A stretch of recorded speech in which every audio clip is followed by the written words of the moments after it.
മക്കളെ. അയ്യോ, സ്ട്രെച്ചർ എടുക്കണോ അതോ വീൽ ചെയർ മതിയോ ഡോക്ടർ? വീൽ ചെയർ മതി. ഇതിപ്പോ സാരമില്ല. യാത്രാക്ഷീണം കൊണ്ടുള്ള തളർച്ചയാ മിനിസ്റ്റർക്ക്. മാറിക്കോളൂ. ഓ,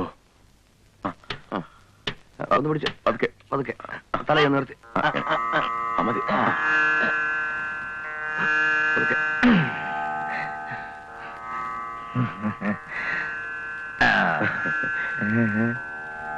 സൂക്ഷിച്ച്. എന്റെ പൊന്നെ പിടിച്ചോണേ, സൂക്ഷിച്ചിറക്കണേ. ഒന്നും പറ്റേ ചേച്ചി, ഞങ്ങൾ പിടിച്ചിട്ടുണ്ട്. ധൈര്യമായിട്ടിരിക്കേ. ഞാൻ അവിടെ പറഞ്ഞതല്ല, ഈ വാഷിംഗ് മെഷീൻ ഇറക്കുമ്പോ തട്ടയും മുട്ടയും ചെയ്യാതെ ഇറക്കണേന്നാ. ഒന്ന് സൂക്ഷിച്ചിറക്കടോ. അങ്ങോട്ട് കൊണ്ടുപോവാ. നിന്നെ നിങ്ങൾ അറിയാൻ അകത്തോട്ടെങ്ങാനും കിടത്ത്. ഞാൻ ഇവിടെ നിന്നില്ലെങ്കിൽ ശരിയായല്ല. അയ്യോ, വളരെ കോസ്റ്റ്ലി. ഇനിയാണ് നമ്മുടെ കളി തുടങ്ങാൻ പോകുന്നത്. ഏറ്റന്നേ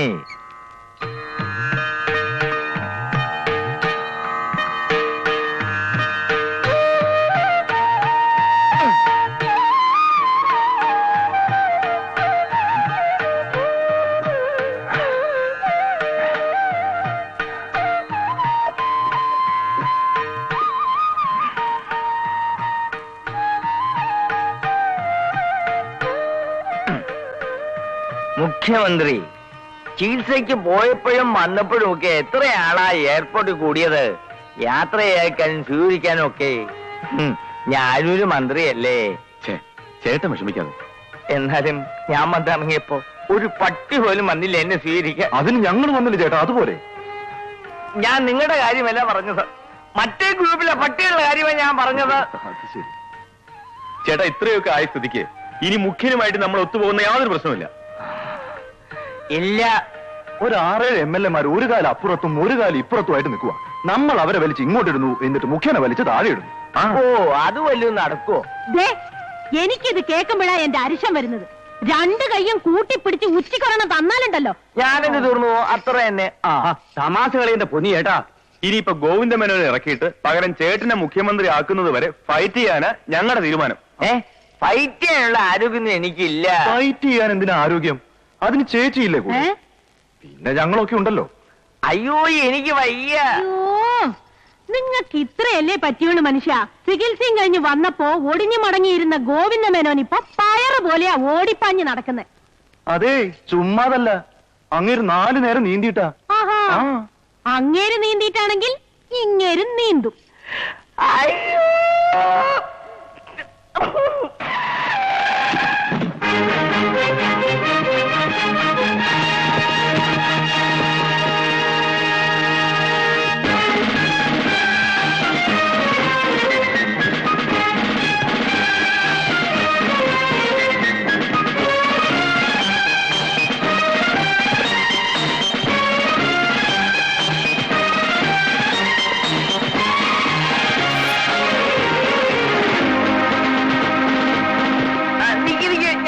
ഞാനൊന്ന് പറഞ്ഞോട്ടെ.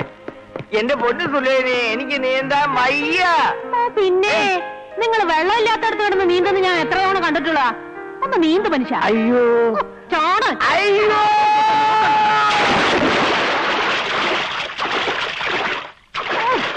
അവിടെ കിടന്ന് പടയ്ക്കാതെ നീന്ത് മനുഷ്യ.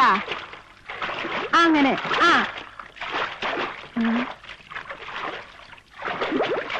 അങ്ങനെ.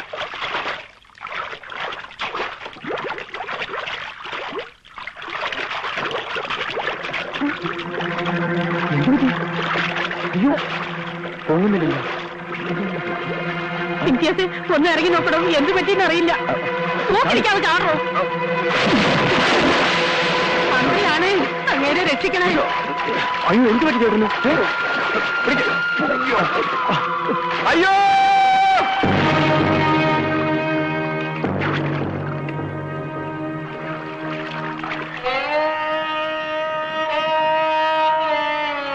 വിദേശ ചികിത്സ കഴിഞ്ഞെത്തിയ മന്ത്രി മറുകണ്ഠം മാധവൻ വ്യായാമാർത്ഥം നീന്തുന്നതിനിടയിൽ ഹൃദയാഘാതം മൂലം നിര്യാതനായി. മന്ത്രിയുടെ മരണത്തെ തുടർന്ന് ഭൂരിപക്ഷം നഷ്ടപ്പെട്ട മുഖ്യമന്ത്രിയോട് കെയർടേക്കർ ഗവൺമെന്റായി തുടരാൻ ഗവർണർ നിർദ്ദേശിച്ചു. മറുകണ്ഠം നിയോജക മണ്ഡലത്തിൽ ഉപതെരഞ്ഞെടുപ്പിനുള്ള ഏർപ്പാടുകൾ ചെയ്യാൻ ഗവൺമെന്റ് ഇലക്ഷൻ കമ്മീഷനോട് ആവശ്യപ്പെട്ടിരിക്കുന്നു. മന്ത്രിയുടെ മരണത്തിനു പിന്നിലെ ദുരൂഹ സാഹചര്യങ്ങളെക്കുറിച്ച് CBI അന്വേഷണമുണ്ടാവണമെന്ന് പ്രതിപക്ഷ നേതാവ് ആവശ്യപ്പെട്ടു.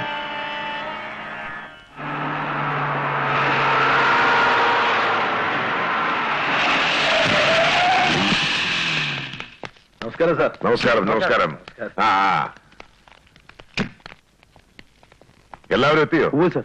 സാർ, മന്ത്രി മാധവന്റെ മരണത്തെ കുറിച്ച് അന്വേഷണ കമ്മീഷൻ റിപ്പോർട്ട് വരട്ടെ, എന്നിട്ട് പറയാം. പിന്നെ നീന്തൽ കുളത്തിൽ ഹൃദയസ്തംഭനം എന്നാണ് മെഡിക്കൽ റിപ്പോർട്ട്.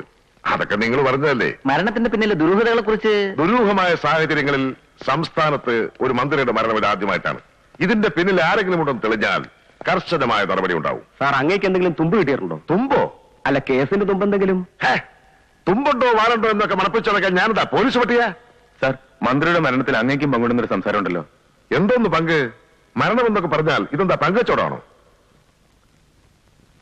മലയാളമല്ലേ? അതെ. മനസ്സിലായി മനസ്സിലായി. ചുമ്മാ അതല്ല, കുളത്തിൽ കുളം തോടുന്ന ചോദ്യം.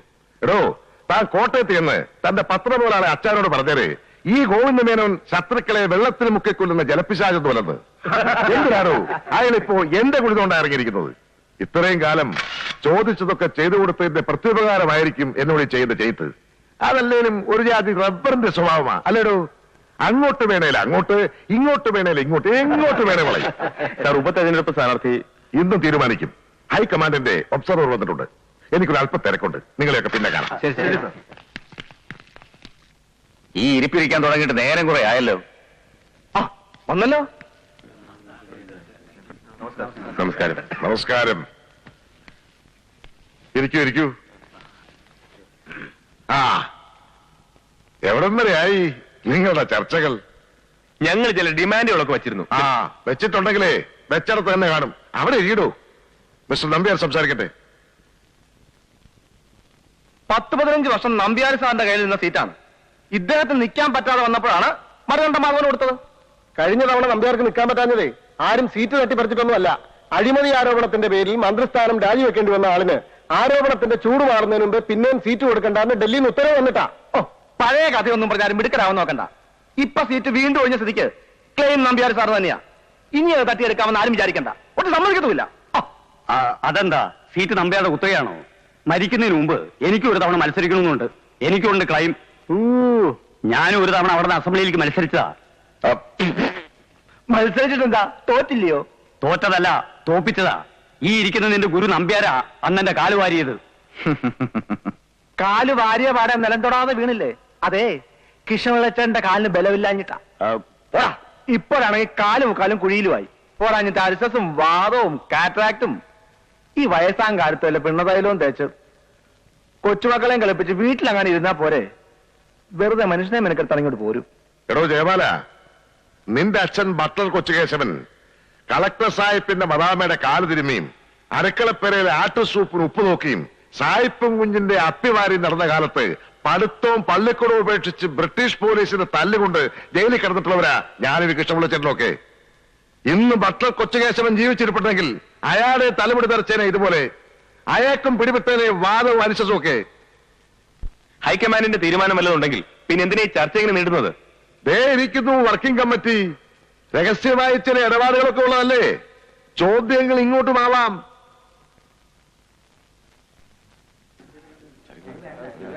അതെങ്ങനെ വാ വിളിച്ചൊന്നും പറയില്ലെന്ന് വാശി പിടിച്ച പിന്നെ ഞാൻ എന്ത് വേണം?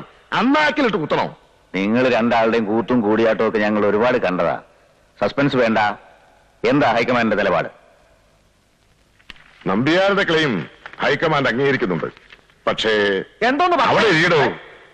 ഹൈക്കമാൻഡിന്റെ സെൻട്രൽ ഓഫീസിലെ കമ്പ്യൂട്ടർ നമ്പ്യാരുടെ പേര് റിജക്ട് ചെയ്തിരിക്കുന്നു. എനിക്ക് പറയാനുള്ളത് എന്താണാവോ?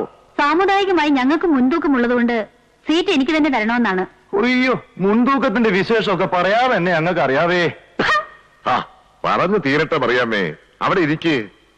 CMA, പഴയ അടവ് തന്നെ ഒരിക്കൽ കൂടി അല്ലേ? നന്നായി. പക്ഷെ ഒന്നുണ്ട്, മാധവൻ മരിച്ചതോടെ നിയമസഭയിൽ ഭൂരിപക്ഷം നഷ്ടപ്പെട്ട ഒരു സർക്കാരിനെ വെച്ചാണ് നിങ്ങൾ ഈ സർക്കസ് കളിക്കുന്നത്. ഉപതെരഞ്ഞെടുപ്പിൽ പാർട്ടിയുടെ സ്ഥാനാർത്ഥി പരാജയപ്പെട്ടാൽ അന്ന് അവസാനിക്കും നിങ്ങളുടെ ഈ ഞാനന്മേൽ കളി. അത് മറക്കണ്ട. പാർട്ടിയുടെ സ്ഥാനാർത്ഥി ഞാനല്ലാതെ മറ്റാരായാലും ഒരു കാര്യം ഉറപ്പാണ്, തോൽവി. ഒപ്പം നിങ്ങളുടെ പതനവും. പേടിപ്പിക്കാതോ. നഷ്ടപ്പെട്ടാൽ എനിക്ക് മാത്രമല്ല എല്ലാവർക്കും കൂടിയാ. കൂടിപ്പോയാൽ എനിക്ക് രാജ്ഭവൻ വരെ ഒന്ന് പോകേണ്ടി വരും. അത്ര തന്നെ. നിയോജക മണ്ഡലത്തിലെ ഡിസൈസീവ് മാർജിനൽ വോട്ട്സ്, അതായത് അളന്ന് കീറി ഭൂരിപക്ഷം തീരുമാനിക്കുന്ന നിർണായകമായ വോട്ടുകൾ ഹിന്ദുസ്ഥാൻ ചേരിക്കാരുടേതാണ്. അവർ നമ്മുടെ കൂടെ നിന്നിട്ടുള്ളൂ. അവിടം കൊണ്ടേ നമ്മൾ ജയിച്ചിട്ടുള്ളൂ. അവർ കൈവിട്ടാൽ നമ്മൾ തോക്കും, മന്ത്രിസഭ വീഴും. ഹിന്ദുസ്ഥാൻ ചേരിക്കാർ ഒറ്റക്കെട്ടായ തീരുമാനമെടുത്തിട്ടുണ്ട് ഇലക്ഷൻ ബഹിഷ്കരിക്കാൻ. അവരുടെ കുടിവെള്ള പ്രശ്നത്തിന് പരിഹാരം കാണാമെന്ന് പറഞ്ഞാണ് കഴിഞ്ഞ തവണ മറുകണ്ഠ മാധവനെ ജയിപ്പിച്ചത്. എന്നിട്ട് നമ്മൾ അവരെ പറ്റിച്ചു. ഇനി അവർക്ക് നമ്മുടെ കൂട്ടത്തിൽ ഒറ്റ നേതാവിനെ മാത്രമേ വിശ്വാസമുള്ളൂ, ഈ ഇരിക്കുന്ന കുഞ്ഞിക്കണ്ടൻ നമ്പ്യാരെ. സമ്മതിച്ചു, സത്യമാണ്. എടോ, ഈ സിറ്റുവേഷനൊക്കെ പണ്ടേക്ക് പണ്ടേ ഞാൻ ഇന്റലിജൻസ് വഴി ഗ്രഹിച്ചതാ. അതൊക്കെ തക്ക സമയത്ത് തന്നെ ഡൽഹിയെ ധരിപ്പിക്കുകയും ചെയ്തിട്ടുണ്ട്. എന്താ വേണ്ടതെന്ന് അവിടെ നിന്നുള്ള കത്തിൽ വ്യക്തമായി നിർദ്ദേശിച്ചിട്ടുമുണ്ട്. തമ്മിത്തല്ലും തെറിവിളിയുമായി ആകെ താറുമാറായിട്ടുള്ള നമ്മുടെ പാർട്ടിയുടെ പേരിൽ, പാർട്ടി ചിഹ്നത്തിൽ ഈ ഉപതെരഞ്ഞെടുപ്പിൽ ആരെങ്കിലും മത്സരിച്ചാൽ അയാൾ തോക്കും. അത് ഹൈക്കമാൻഡിന് ഉറപ്പാണ്. പകരം പൊതുസമ്മതനായ സാധാരണക്കാരിൽ ഒരാളെ പാർട്ടി പിന്തുണയോടെ സ്ഥാനാർത്ഥിയാക്കി നിർത്തണം. അങ്ങനെ ഒരാളെ കണ്ടെത്താനും സ്ഥാനാർത്ഥിയാക്കി നിർത്തി ജയിപ്പിച്ച് ഈ മന്ത്രിസഭ നിലനിർത്താനും കുഞ്ഞിക്കണ്ണൻ നമ്പ്യാരെ തന്നെ ചുമതലപ്പെടുത്താനാണ് ഹൈക്കമാൻഡ് ആവശ്യപ്പെടുന്നത്.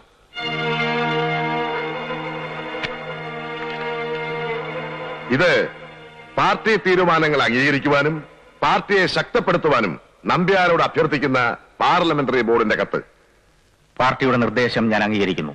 സ്ഥാനാർത്ഥി ആരാവണമെന്ന് ഞാൻ തീരുമാനിക്കും. അവനെ ജയിപ്പിക്കും. എന്നിട്ട് അവനെ മുന്നിൽ നിർത്തി ഞാൻ തിരിച്ചു കളിക്കും. നോക്കിക്കോ, അന്ന് നമ്പ്യാർക്കുമുണ്ടാകും ചില തീരുമാനങ്ങൾ. അത് നിങ്ങൾ അംഗീകരിക്കേണ്ടി വരും. നിങ്ങളെ കൊണ്ട് ഞാൻ അംഗീകരിപ്പിക്കും. നമുക്ക് കാണാം.